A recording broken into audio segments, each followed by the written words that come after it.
सुबह के 11:30 बजे थे। शहर के सबसे विशाल और आधुनिक मॉल ग्लोबल गैलेरिया के मुख्य द्वार पर एक वृद्ध महिला धीरे धीरे कदम रखकर अंदर आई। उनके हाथ में पुरानी सी स्टील की टिफिन थी, पैरों में घिसी हुई चप्पल और बदन पर हाथ से बुना हुआ एक साधारण सा सूती साड़ी का ब्लाउज। उनके चेहरे पर एक अलग ही तेज था। मॉल के अंदर चमकदार लाइट्स, ब्रांडेड दुकानें और खुशबूदार हवा थी। वो सीधे एलिगेंट बुटीक नाम के एक हाई एंड फैशन स्टोर की ओर बढ़ी। दुकान की ग्लास डोर के अंदर दुनिया भर के डिजाइनर कपड़े टंगे थे, जिनकी कीमत लाखों में थी। जैसे ही वो अंदर घुसी, एक युवा सेल्स गर्ल मयंक ने तुरंत उन्हें रोक दिया। अम्मा, यहां कैसे आ गए? ये कोई सब्जी मंडी थोड़ी है, ये हाई क्लास बुटीक है, बाहर जाकर बैठिए। बुजुर्ग महिला ने मीठी मुस्कान के साथ जवाब दिया, बेटा, मुझे तो यहीं एक ड्रेस देखनी है। मयंक अपने साथी की तरफ मुड़कर हंसा। सुनो जरा, अम्मा जी को ड्रेस चाहिए, कहीं होली के लिए लेने आई होंगी क्या? दोनों ठहाका लगाकर हंस पड़े। बुजुर्ग महिला ने कुछ नहीं कहा, उनकी मुस्कान अभी भी बरकरार थी। हंस लो बच्चों, पर मैं तो ड्रेस देखकर ही जाऊंगी। तभी दुकान की मैनेजर प्राची बाहर आई। उसने महिला को सिर से पैर तक देखा और बोली, अम्मा, यहां कपड़े लाखों के मिलते हैं, आपके बजट के नहीं हैं।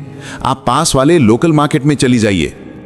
बुजुर्ग महिला ने विनम्रता से कहा, बेटी, मुझे तुम्हारी सबसे महंगी ड्रेस दिखाओ, पैसे की चिंता मत करो। प्राची ने मायनों से भरी नजरों से एक महंगी सिल्क की ड्रेस की ओर इशारा किया। वो देख रही हैं, उसकी कीमत लाखों रुपए है। क्या आपके पास इतने पैसे हैं? पहले ड्रेस तो दिखाओ, पेमेंट बाद में, बुजुर्ग महिला ने जवाब दिया।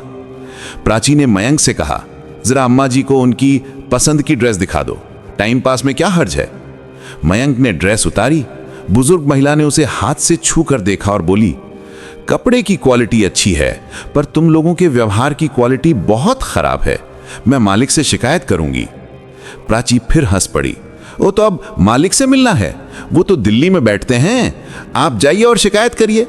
यह कहकर उन्होंने महिला को अनदेखा कर दिया। बुजुर्ग महिला वहीं एक सोफे पर बैठ गईं। तभी एक नया जूनियर स्टाफ आर्यन, जो अभी कुछ दिनों पहले ही आया था, उनके पास पानी का गिलास लेकर आया। नमस्ते अम्मा, क्या आपको कुछ चाहिए? बस बेटा, तुम्हारे मालिक से मिलवा दो। आर्यन ने कोशिश की, पर प्राची ने उसे डांट कर भगा दिया। यहां भावुक होने की जरूरत नहीं है, काम करो। आर्यन वापस आया और बोला, वो नहीं मान रहे अम्मा। बुजुर्ग महिला ने अपनी पुरानी थैली से एक सील बंद लिफाफा निकाला।